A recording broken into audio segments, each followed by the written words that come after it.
Donc voilà, dans l'exemple, vous voyez que vous avez trois donc, tableaux de types différents. Et donc alors on appelle chaque fois la méthode printArray, donc qui va donc recevoir en paramètre donc, ce tableau. Et donc alors la solution en fait donc c'est donc déclarer une méthode. Donc souvenez-vous, hein, donc ici on déclare le type, on informe la méthode comme quoi il va recevoir un type générique qu'elle doit interpréter donc correctement. Donc la méthode printArray, il va recevoir un tableau de type donc générique ici. Donc qu'est-ce qu'on va faire? On va implémenter donc la version simplifiée donc de la boucle for. Et à chaque itération, on va récupérer l'élément et on va simplement l'afficher. Et donc première chose, voilà, donc déclarer donc, la méthode comme quoi on va utiliser un type générique. Donc deuxième chose, passer un tableau de type générique, utiliser ce type dans la boucle for et voilà, on procède à l'affichage. Le choix de E ou de T, ça implique pas en fait. Donc le E, en fait, donc c'est juste des best practices ici. Hein, donc le E ici, donc c'est pour voilà elements parce que c'est un tableau avec des éléments. Donc alors on va mettre E elements. On peut mettre ce qu'on veut. Oh oui, vous mettez ce que vous voulez. Ouais, c'est ça.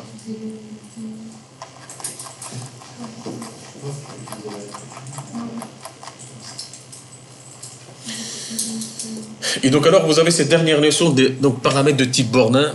Donc parfois vous souhaitez limiter donc les types de type peuvent être passés à un paramètre de type. Donc ici, donc supposons qu'une méthode ne fonctionne qu'avec des nombres.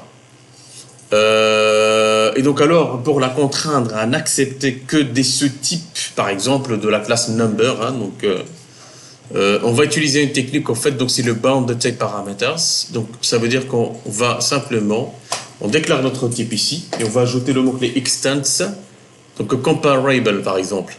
Cette classe maximum n'accepterait comme type que les classes qui étendent, donc ici la classe comparable. Donc ça veut dire que cette méthode ne supporte que des classes comparables, qu'on sait comparer. Et donc alors on peut implémenter des contraintes donc techniques de cette manière. Et donc alors voilà, donc c'est comme ça qu'on va pouvoir faire ça. Donc on va donc ici par exemple donc recevoir en paramètre d'entrée donc trois variables. Et on va les comparer, donc l'une avec l'autre. Ça, c'est la logique en fait donc, de la comparaison. Et on peut appeler cette donc, méthode à l'intérieur de la méthode main en passant donc, les valeurs ici. Tac, tac, tac. Voilà, extends comparable T. Ce T est le même que celui-là, ça va? Donc disons qu'il va le transmettre à la classe parente, ça va? Donc il y a un petit exercice ici. Donc avec sa solution, et je pense que c'est le dernier slide, et puis il y a donc un TP avec deux exercices.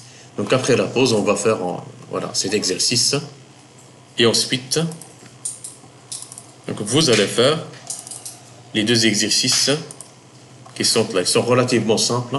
Je vous invite vraiment à les faire, parce qu'ils sont simples, en fait il faut voilà, les faire histoire de s'entraîner un petit peu avec donc les génériques. Ça va, on fait ça après la pause. Ok.